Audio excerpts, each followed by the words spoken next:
Assalamualaikum warahmatullahi wabarakatuh. Perkenalkan nama saya Andi Sri Wahyuli, NIM 2021-10126, Program Studi Teknik Sipil. Baik, di sini saya akan melanjutkan presentasi ketiga saya atau presentasi terakhir pada mata kuliah penyihatan lingkungan. Topik yang saya ambil yaitu limbah. Judul yang saya angkat pencemaran Teluk Kendari akibat limbah domestik pada dosen pengampu Insinyur Fikri Anggara Ilham STMT. Selanjutnya di sini saya akan membahas penanggulangan yang terjadi akibat pencemaran Teluk Kendari akibat limbah domestik. Sebelumnya saya akan membacakan apa itu penanggulangan. Penanggulangan adalah upaya yang dilaksanakan untuk mencegah, menghadapi, atau mengatasi suatu keadaan mencangkup aktivitas preventif dan sekaligus berupa untuk memperbaiki perilaku seseorang yang telah dinyatakan bersalah. Dengan kata lain, upaya penanggulangan dapat dilakukan secara preventif dan referensif. Lanjut, pengolahan sanitasi lingkungan. Sistem penyaluran air limbah sedapat mungkin dialirkan secara gravitasi untuk mengurangi beban biaya konstruksi, sehingga kondisi topografi wilayah sangat menentukan dalam menyusun desain sistem penyaluran air limbah. Sistem topografi yang terbukti dan bergelombang dengan kemiringan tanah dari lebih dari 25% akan menyulitkan dalam sistem penyaluran air limbah. Selanjutnya, terdapat dua macam sistem dalam pengolahan air limbah domestik atau pemukiman, yaitu yang pertama, sanitasi sistem setempat atau dikenal dengan sistem sanitasi on-site, yaitu sistem di mana fasilitas pengolahan limbah berada dalam pensil atau batas tanah yang dimiliki. Fasilitas ini merupakan fasilitas sanitasi individual seperti septic tank atau kabel. Yang kedua, sanitasi sistem terpusat atau dikenal dengan istilah sistem offset atau sistem siwirage, yaitu sistem di mana fasilitas pengolahan air limbah berada di luar pensil atau dipisah dengan batas jarak atau tanah yang menggunakan perpipaan untuk mengalirkan air limbah dari rumah-rumah secara bersamaan dan kemudian dialirkan ke IPAL. Selanjutnya, faktor pendukung dan penghambat penggunaan instalasi pengolahan limbah terpusat di Kecamatan Kadia dan Kecamatan Mandonga. Faktor pendukung yang pertama itu ada tidak tercemarnya air tanah. Yang kedua, sesuai dengan tingkat kepadatan penduduk Kecamatan Mandonga dan Kadia. Yang ketiga, dengan menggunakan teknologi lahan basah buatan akan efisien dan ekonomis. Yang terakhir yaitu di Kelurahan Karumba terdapat lahan makraf yang cocok untuk pengolahan limbah domestik dengan menggunakan teknologi lahan basah buatan. Pada faktor penghambat, yaitu yang pertama, belum adanya kebijakan mengenai aturan umum dan aturan teknis yang mengatur pengolahan air limbah. Yang kedua, masih kurangnya sumber daya manusia di bidang pengolahan air limbah domestik. Yang ketiga, sumber optimalnya kampanye, sosialisasi, dan advokasi terkait kesadaran masyarakat mengenai subsektor air limbah.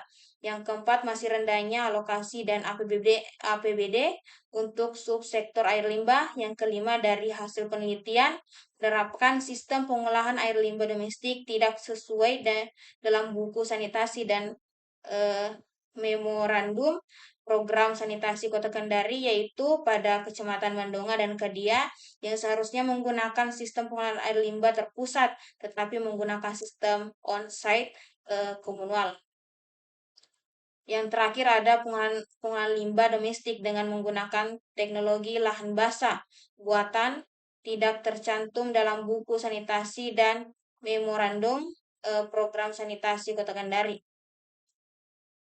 Lanjut, kelurahan yang dinilai layak untuk penerapan pengolahan limbah dengan sistem terpusat atau offsite sistem, yaitu Kecamatan Mandonga pada Kelurahan Mandonga dan Karumba, Kecamatan Kadia pada Kelurahan Bende, Anaiwoi, Wawanggu, dan Pondabea. Hal ini berdasarkan parameter berikut, yaitu kepadatan penduduk, kondisi air tanah, kemiringan lereng, topografi, dan sumber air bersih.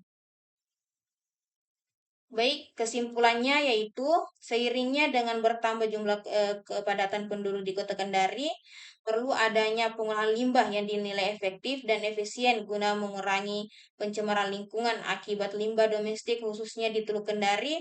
Pengolahan limbah dengan sistem terpusat perlu direalisasikan untuk mencapai visi dan misi sanitasi Kota Kendari.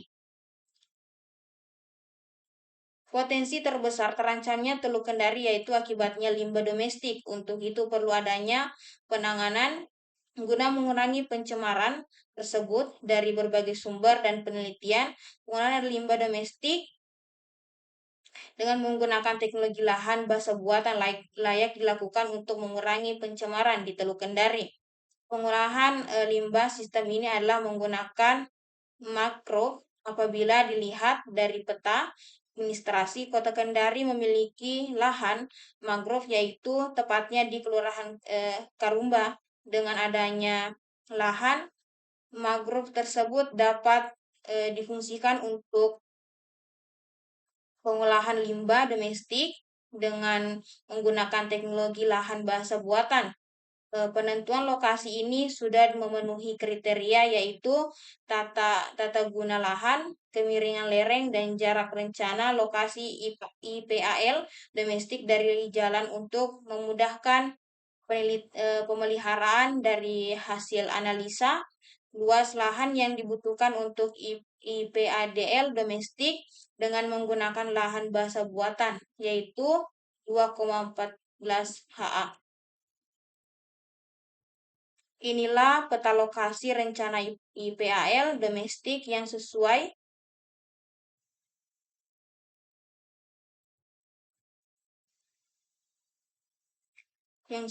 kelayakan penerapan air limbah dengan domestik, sistem terpusat, dan lokasi lahan basa buatan di Kota Kendari. Baik, itulah tadi hasil presentasi saya.